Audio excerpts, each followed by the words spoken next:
I'm sure all of us had made videos that we thought were terrible. Videos that we look back at and just want to...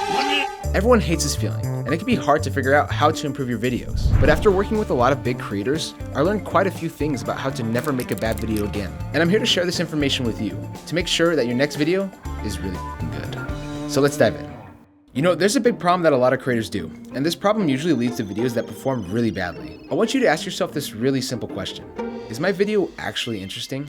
On YouTube, you can have two people with the same exact idea, but one performs way better than the other. And no, it wasn't because of luck. The truth is, one was just way more interesting. This often boils down to the execution, specifically these two things: how well the video is edited and the storytelling. There's a reason why videos that have smooth transitions, well-timed cuts, and engaging visuals tend to perform much better than one that is poorly edited. High-quality editing can make your videos feel more engaging and enjoyable, leading viewers to stay much longer. This then tells YouTube's algorithm, hey, this video is amazing, and it'll start pushing it out to more people. With great editing, you can turn even a boring topic into a captivating one. A great example of this is the YouTube creator Vsauce. This is the only dude I know who can make a video about ketchup and have you hooked from start to finish. Or is it? Not only does Vsauce have great editing, but he is a master at storytelling. He can make very complex topics easy to understand, and his use of relatable examples and conversational tone keeps his audience curious and engaged. So to wrap this up, just add some spice to your video. Maybe add some B-roll or some motion graphics. But wait, there are a few rules that you need to know to keep a video interesting. Rule number 1, more doesn't always mean better. To make a great video, you don't need to add crazy amounts of special effects, graphics, or other flashy elements. At that point, it just feels like you're begging your audience to stay. It doesn't really feel authentic. And this is a huge problem on YouTube right now. Creators are trying to add as much as possible to keep you watching. But all this does is affect your reputation. It doesn't make you stand out as a creator, which is why people want to bring back old YouTube. You know, Smosh, Rocket Jump, PewDiePie. Hopefully not this guy though. And I'm gonna go grocery shopping! Simplicity often leads to more effective storytelling. Instead of throwing constant visual and audio changes, I would focus on what your viewers actually want. Whether it's to learn something new, or to watch something entertaining, or when they're taking a fat shit. If you can nail smooth transitions between each segment of your video, add well-timed cuts, and easy to understand graphics, your video is way more likely to blow up. So when you're editing your next video, prioritize simplicity. You'll create videos that are not only visually appealing, but more impactful and memorable. This can take some time to master, so be patient. Rome wasn't built in a day.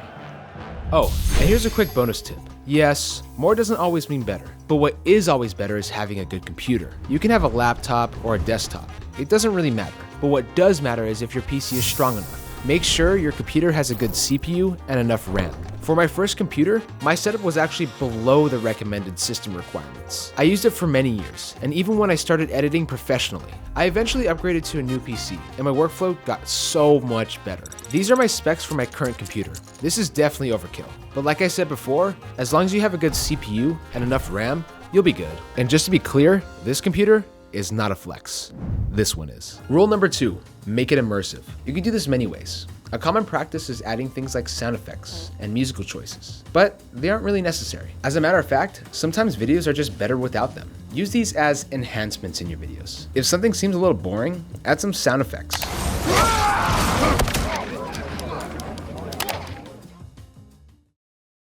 This feels really awkward without the sound effects. Want to convey a little more emotion in your video? Add a nice song that makes your audience feel a certain way. You can also do this by changing environments. This sets a different mood and re-engages your audience.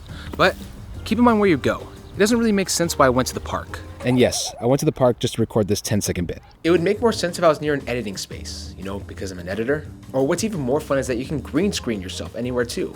Let's say, in a nice ambient restaurant. Hey, can I get a Coke? We only got Pepsi. Or in the Antarctic. Or in a haunted mansion.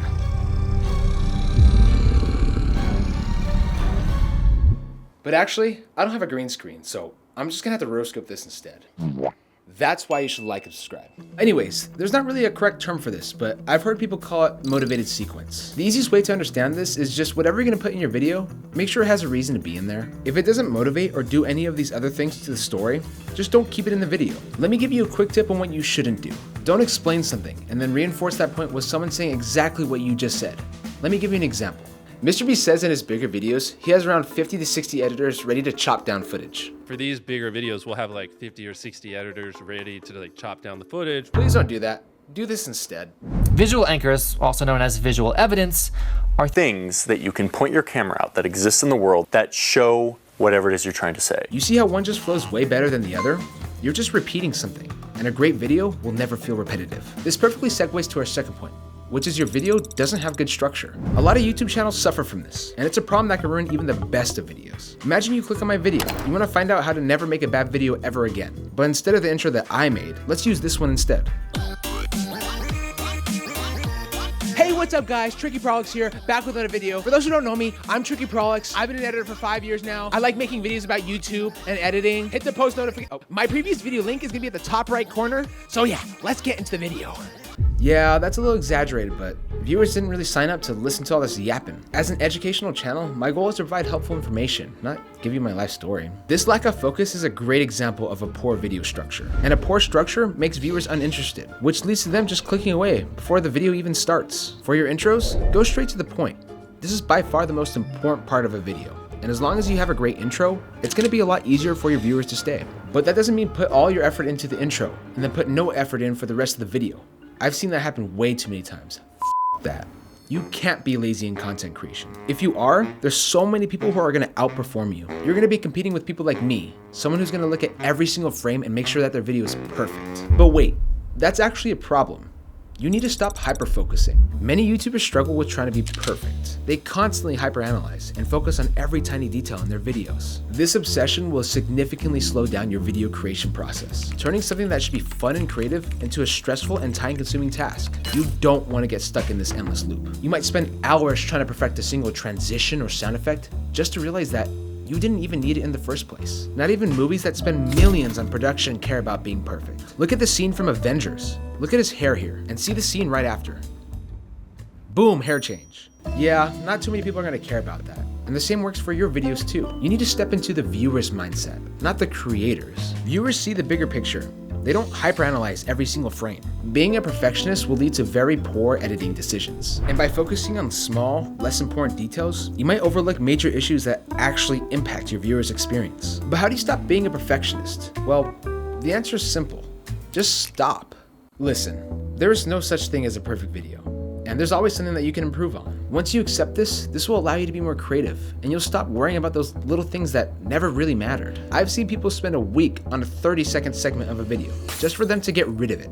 I'm people. And what if I told you that these imperfections actually just made your videos better? By leaving them in, you're leaving the emotions in, the authenticity. These raw, unedited moments make your videos feel more relatable, and makes your content feel genuine and trustworthy. Viewers appreciate honesty, and they're more likely to connect with a creator who isn't afraid to show their real self. We need more of this on YouTube. Being yourself is really easy, but it can be really intimidating, especially with the possibility that thousands or millions of people can be looking at your content. But don't let your fear of judgment change who you are. Just be real. Creators, editors, or anyone who wants to make a good video, don't forget what makes a video truly engaging. A compelling story, being authentic, and a connection with the audience. If you do all these things in your videos, I promise you, you'll never make a bad video again. I'll see you next time.